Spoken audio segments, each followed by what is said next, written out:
Hello বন্ধুগণ, আশা করি সবাই ভালো আছেন। আমিও মোটামুটি ভালো আছি। সবাইকে আমার ডেটা সায়েন্স বাংলা চ্যানেলে স্বাগত জানাচ্ছি। আমি মূলত এই চ্যানেলটা করেছি ডেটা সায়েন্স শেখানোর জন্যই। আমার কাছে যে জ্ঞানগুলো আছে এগুলো সবার সাথে মোটামুটি ভালোভাবে শেয়ার করার জন্যই। তো আজকে আমি যে বিষয়টা নিয়ে আলোচনা করব সেটা হচ্ছে মূলত টাইম কমপ্লেক্সিটি। আমরা যেহেতু পাইথন প্রোগ্রামিং করতেছি, যদি আমরা ভালো মানের কোনো প্রোগ্রামার হতে চাই, অবশ্যই আমাদের টাইম কমপ্লেক্সিটি বা স্পেস কমপ্লেক্সিটি নিয়ে আমাদের ভালো জ্ঞান রাখতে হবে। আমি বিগত ক্লাসগুলোতে পাইথন প্রোগ্রামিং করিয়েছি, তারপরে ইন্টারভিউ কোয়েশ্চেন করিয়েছি, তারপরে বিভিন্ন যে আইটেমগুলো আছে পাইথনের মধ্যে সেগুলোর পরিচিতি সম্পর্কে ভালোই ধারণা দিয়েছি। ইন ফিউচার আমি অনেক ভালো ভালো ভিডিও নিয়ে আসবো, আপনারা আমার জন্য অবশ্যই দোয়া রাখবেন যেন আমি সেগুলো ভালোভাবে করতে পারি।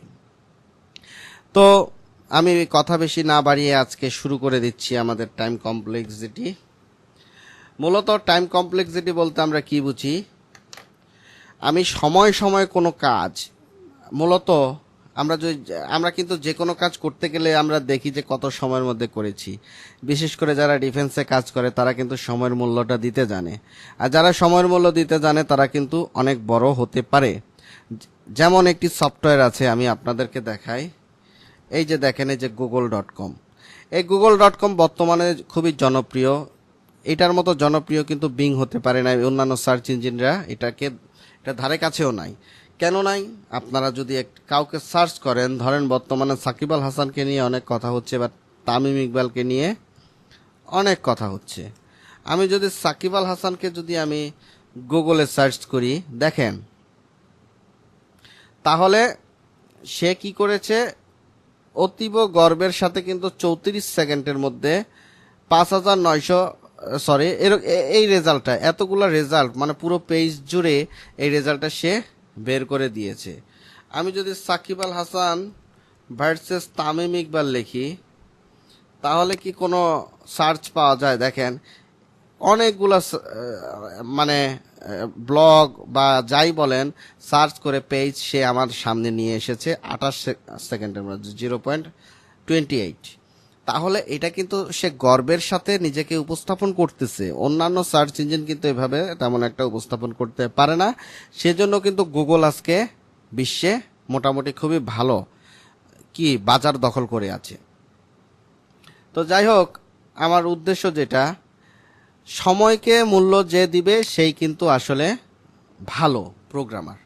শুধু প্রোগ্রামিংয়ের ক্ষেত্রে না, আমাদের ডেটা সায়েন্সের ক্ষেত্রেও সময়ের মূল্য অপরিসীম। সেটা যখন আমরা ডেটা সায়েন্স করব তখন আমরা পরতে পরতে বুঝে যাব।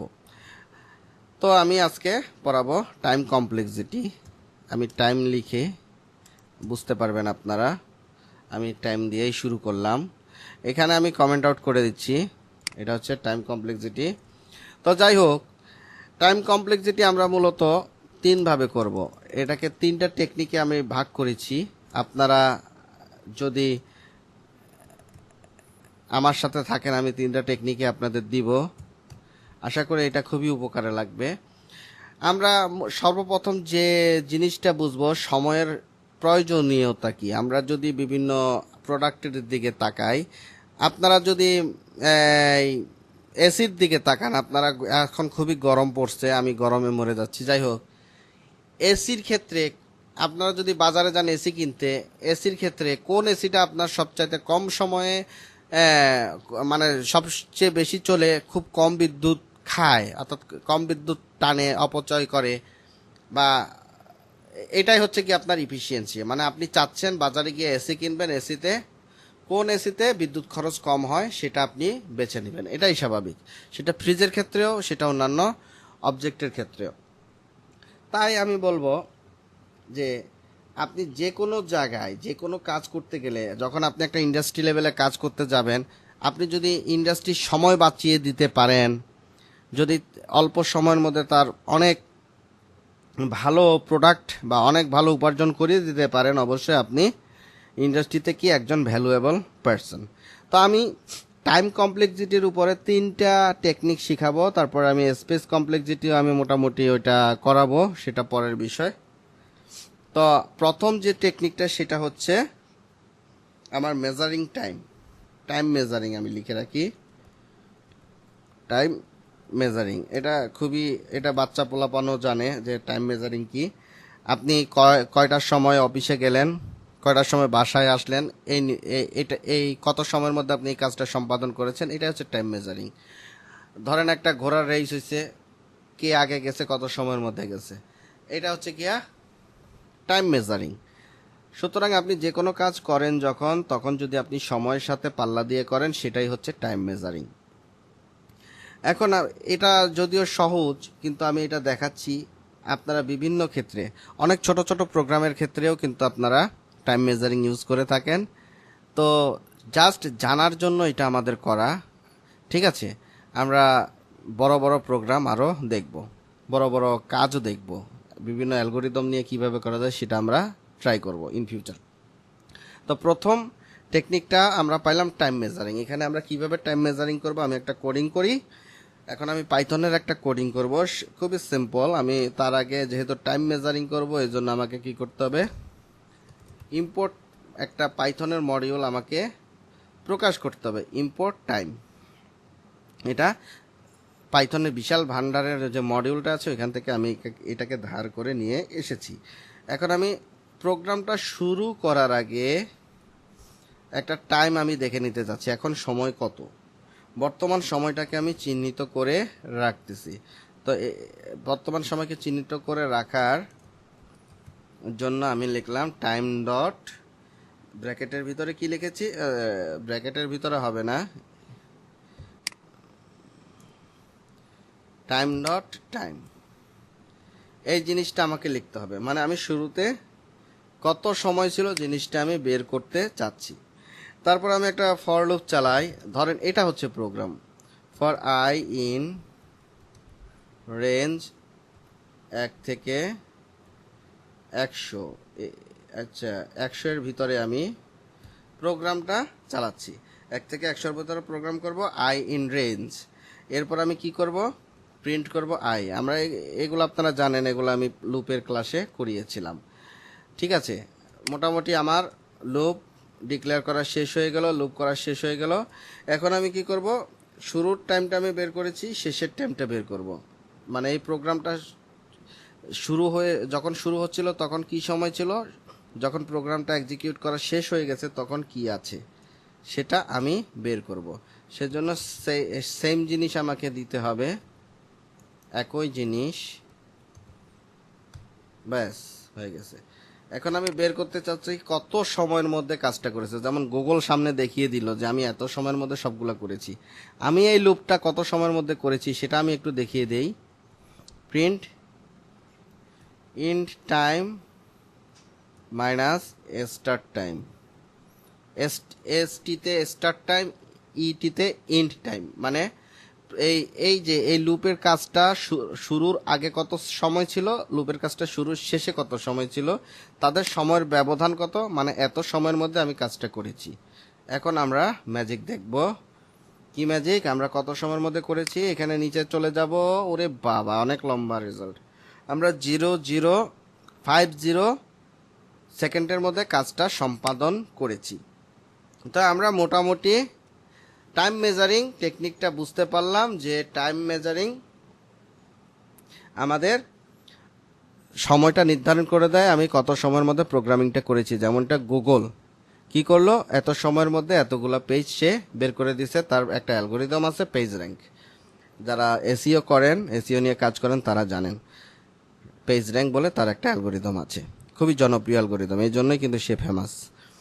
এখন আমি তো এত সময়ের মধ্যে করেছি, এটা তো অসাধারণ হলো, কিন্তু এটা কি আমি ইন্ডাস্ট্রি লেভেলে ইউজ করব বা ইউজ করতে পারবো না, সেটা কিভাবে বুঝবো?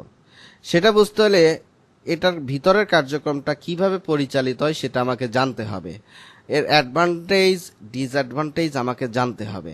মনে রাখবেন, আপনি যে কোনো জিনিস নিয়ে কাজ করবেন, কাজ করতে গেলে আপনি কিন্তু আগেই এটা মেজারমেন্ট করবেন, এতে আপনার কি ক্ষতি হতে পারে, এই প্রোগ্রামটা করলে আপনার কি লাভ হইতে পারে। তো এই মেজারমেন্টটা করে তারপরে আপনি প্রোগ্রামিং করলে আপনি সাকসেস। তাহলে এখন আমাকে জানতে হবে টাইম মেজারমেন্টের ক্ষেত্রে, এই যে মেজারিং টাইম, এটার ক্ষেত্রে আমার কি কোনো সমস্যা আছে কিনা। সেজন্য আমি কি করব, আমি প্রোগ্রামিংয়ে যাব, যে প্রোগ্রামটা করলাম প্রোগ্রামটাকে আমি আস্তে করে কপি করব, কপি করে এখানে আমি ওয়ান নোট নামে একটা নোট নিয়ে এসেছি, এই জায়গাটায় পেস্ট করে দেব। তার সাথে সাথে আমি এখানে ধরেন উপরে ইম্পোর্ট টাইম এই জিনিসটা আসে না, আপনারা বুঝে নেবেন। আমি কিছু করার চেষ্টা করি। এখন যখন আমি টাইম মেজারিং করব, টাইম মেজারিং মানে টেকনিকটা যখন আমি ইউজ করব, তখন আমাকে একটা জিনিসের সম্মুখীন হইতে হবে। সেই জিনিসটা কি, এটা দেখা যাবে যে different time for different algorithm.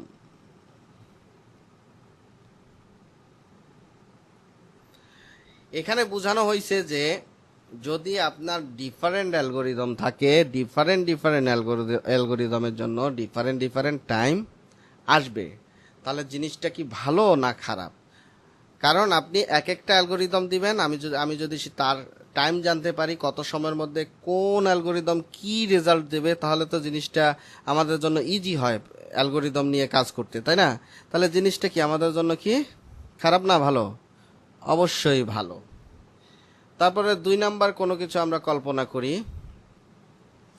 যদি আমরা বলি যে এটা ইমপ্লিমেন্টেশনে কেমন ভূমিকা পালন করতে পারে। ইমপ্লিমেন্টেশন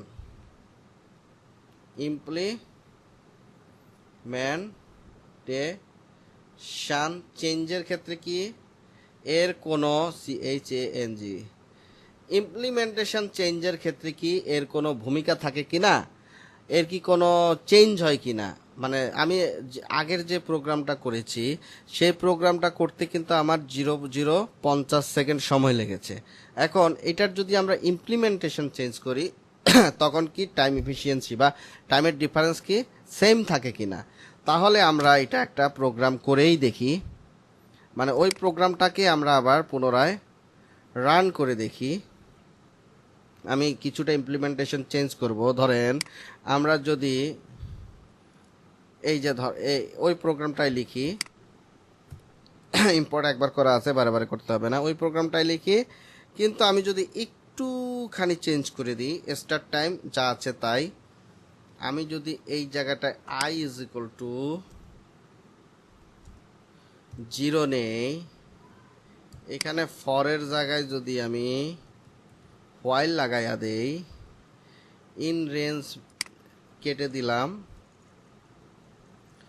ইন রেঞ্জ কেটে দিয়ে i is not equal to দিয়ে যদি আমি 100 করি, এরপরে যদি আমি কে প্রিন্ট করি, প্রিন্ট করার পর এখন এটাকে যদি আমি এর মধ্যে ভ্যালুগুলো নিয়ে যেতে চাই, তাহলে আমাকে কি করতে হবে, এগুলো আমি হোয়াইল লুপে আমি দেখিয়েছিলাম। এই জিনিসটার সাথে আপনারা এক এক করে আমরা ইনক্রিমেন্ট করব, তারপরে আমরা কে কি করে দেব, প্রিন্ট করে দেব। এখন বাকিটা যা আছে তাই থাকবে। তাহলে হোয়াইল লুপ দেওয়ার পর আমরা কি দেখব, আমরা যদি হোয়াইল লুপের পরে রান করে থাকি, প্রোগ্রামটা একটু সময় নিচ্ছে, আমরা জিনিসটা দেখেই যাই। অনেকক্ষণ পরে প্রোগ্রাম রান করেছি। আচ্ছা যাই হোক, রেজাল্টটা কি আসলো, অনেক বড় রেজাল্ট আসলো। দেখেন এখন কিন্তু 75 আসছে। তখন কি আসছিল, যখন আমি ফর লুপ চালাইছি তখন কিন্তু আমি পাইছি, বড় রেজাল্ট নিলেই ঝামেলা, 50। এখানে কিন্তু শো করেছিল 50 যখন আমি ফর লুপ চালাইছি, কিন্তু যখন আমি হোয়াইল লুপ চালালাম, ইমপ্লিমেন্টেশন চেঞ্জ করেছি, তখন কিন্তু এখানে 75 চলে এসেছে। সুতরাং এখানে দেখা যাচ্ছে আমি যদি প্রোগ্রামের ইমপ্লিমেন্টেশন চেঞ্জ করি, সেক্ষেত্রে সেটা আগের সময় শো করে না, যে রেজাল্ট আমি দেখেছিলাম সেই টাইমের রেজাল্ট আসতেছে না। তাহলে জিনিসটা আমার জন্য ভালো না, উপযোগী না।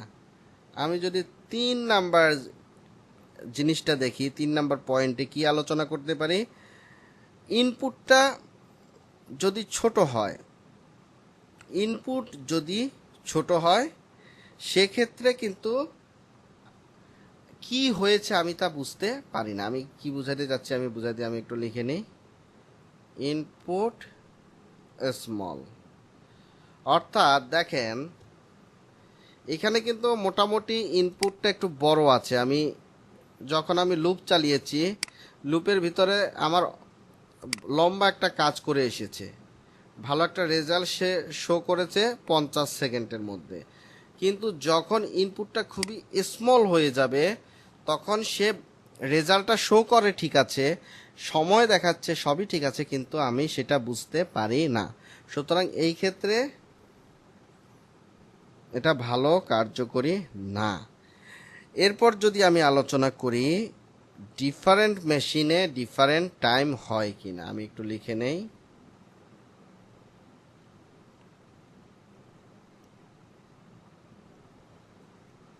ডিফারেন্ট মেশিন ডিফারেন্ট টাইম, অর্থাৎ আপনারা যদি বিভিন্ন ধরনের মেশিন ইউজ করে থাকেন, ধরেন আমার কম্পিউটার খুবই স্লো, রহিমের কম্পিউটার খুবই ফাস্ট, করিমের কম্পিউটার তার চেয়েও ভেরি ফাস্ট, তো সিস্টেমের উপর ডিপেন্ড করে কিন্তু সে টাইম শো করতেছে। অর্থাৎ সেক্ষেত্রে কিন্তু ইউজার বুঝতে পারতেছে না আসলে প্রোগ্রামটা কি ফাস্ট না স্লো।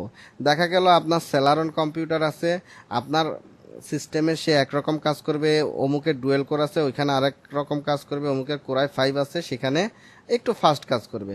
তাহলে কিন্তু কোনো ইউজার বুঝতে পারতেছে না এটা কার্যকারিতা কিভাবে চলতেছে।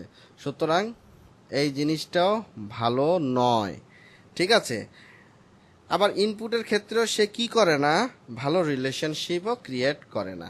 সুতরাং আমি সমস্ত আলোচনা থেকে এই জিনিসটা সম্পর্কে বুঝতে পারলাম যে আমার প্রোগ্রামিংয়ের ক্ষেত্রে আমি যে প্রথম টেকনিকটা দেখালাম এটা বিভিন্ন অ্যালগোরিদম নির্বাচন,